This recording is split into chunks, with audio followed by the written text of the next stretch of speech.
Applause. She finally made it. I've been talking about this podcast forever, and I'm so happy to finally present Wealth Unscripted, a podcast by Mo.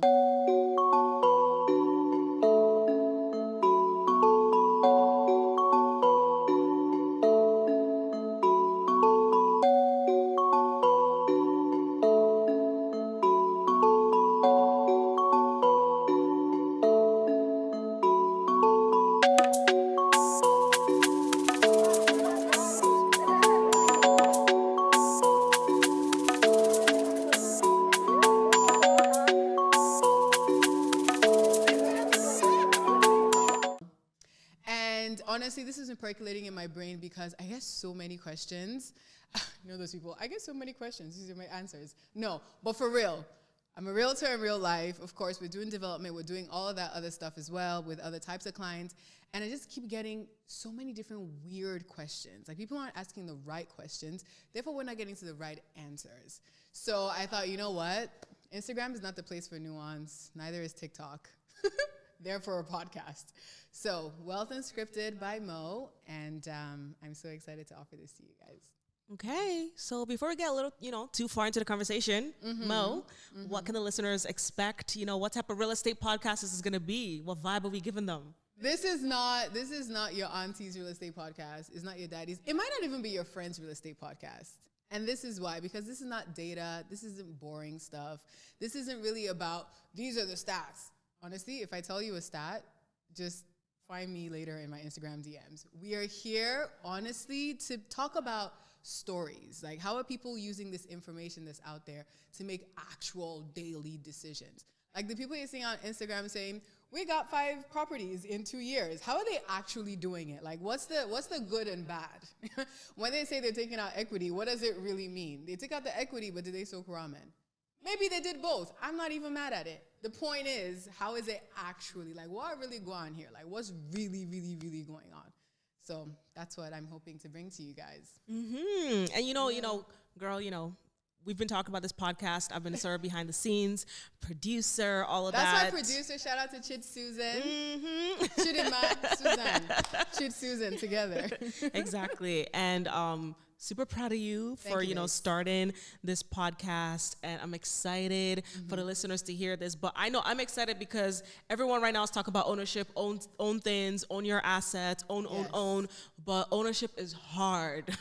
And so it's like, ooh, where do we start? Like, it's hard, but you got to do it. Like, honestly, I say people all the time, like, if you don't own, you're not changing the conversation around your situation. Like, ownership is not such a, only a status symbol. Like, it's because if you don't own, your brain doesn't even move in a different way. Like, you're not able to figure out why are people taking the decisions that they're taking. You're not able to reinterpret the information that's out here in the news, in the streets. If you don't own, you don't know how to fit it to your context. You're just constantly on the sidelines and getting mad.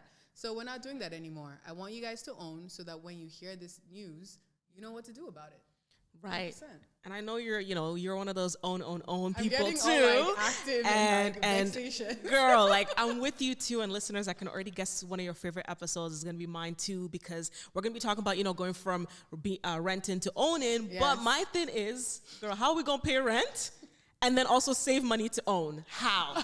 Honestly, I'm not even going to lie. When I look at half of the prices that I'm seeing right now, not even the prices of the leases, but even what the landlords are asking for, half the time I'm like, come, are you mad?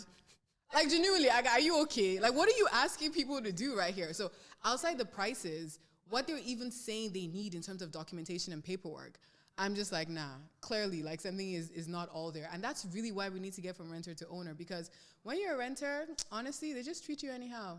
And I'm not even talking about landlord-tenant board issues, just even the process of getting to that, your lease is just like, don't be asking me for my blood group because I'm trying to get your property. Like, calm down.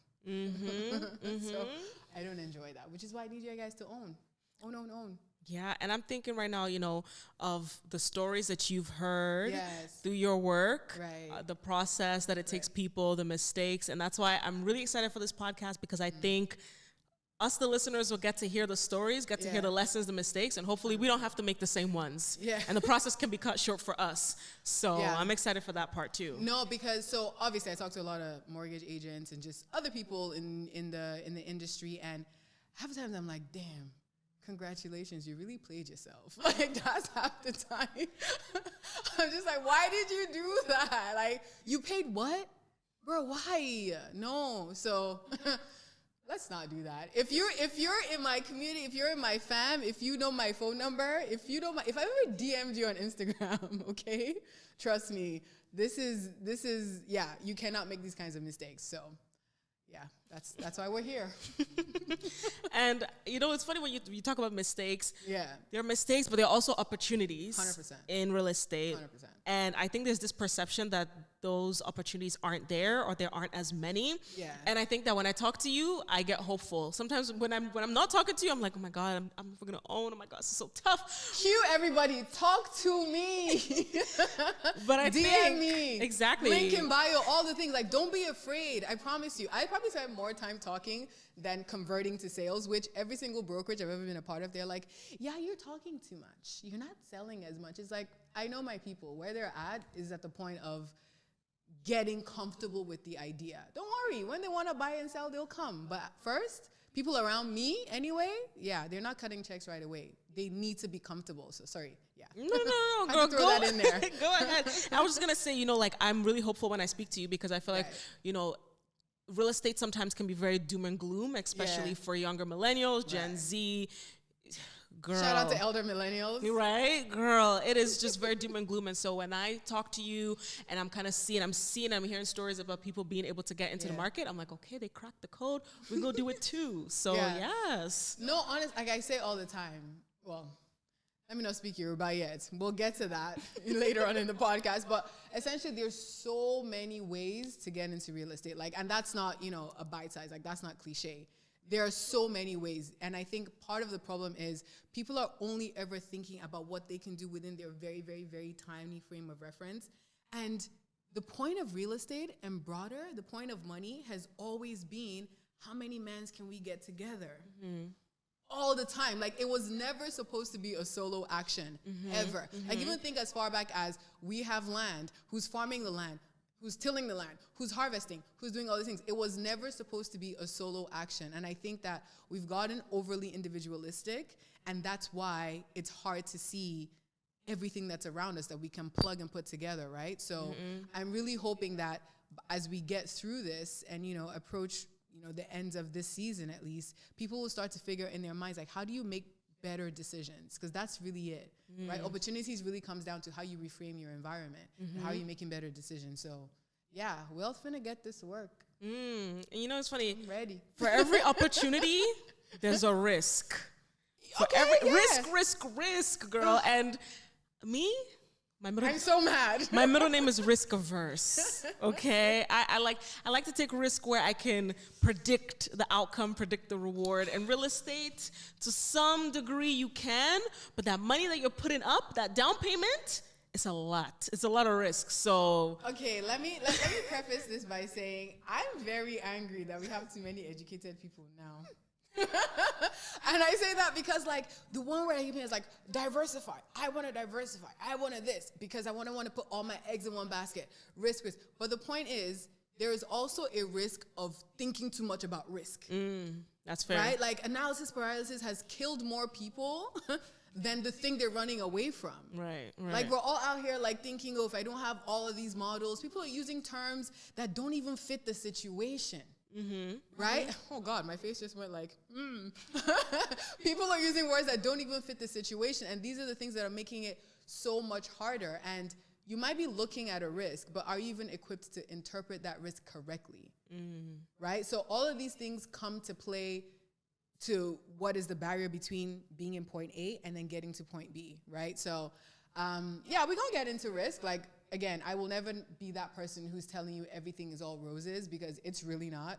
We have suffered some losses. But at the end of the day, like, in total, on balance, when it's all been said and done, if you're up, then the risk was just par for the course. It was just part of the process. Right. And so we'll help people get away from overemphasizing risk to seeing opportunity, and then finally you just seeing, okay, my net worth went up, so we chilling, we good. Okay, well, I like the sound of that. This podcast, people are not ready. You've been thinking about it for a long time.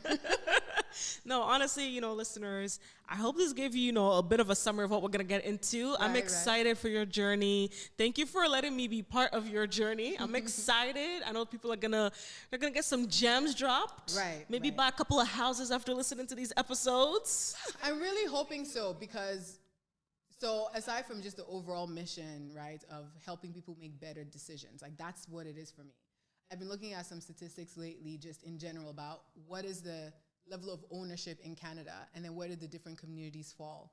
And a lot of communities are so far under the average that, and I keep hearing things like, oh, we are not taught how to use money from school, our parents didn't teach us. I think it gets to a certain point where we have a saying, Yoruba, or more like a phrase, it's called tunrabi. Tunrabi means to rebirth yourself. Like, you have to come to the point where you realize that I may not have been given all of these things, but at what point do I start to take that word again, ownership of my situation, and take myself now as a grown-ass adult from where I am to where I really see myself. So for me, I just want us to make better decisions. I want us to really fixate on the idea of ownership, not just in property, but of just seeing yourself and being accountable to yourself and saying, nah, this is not how we finna end.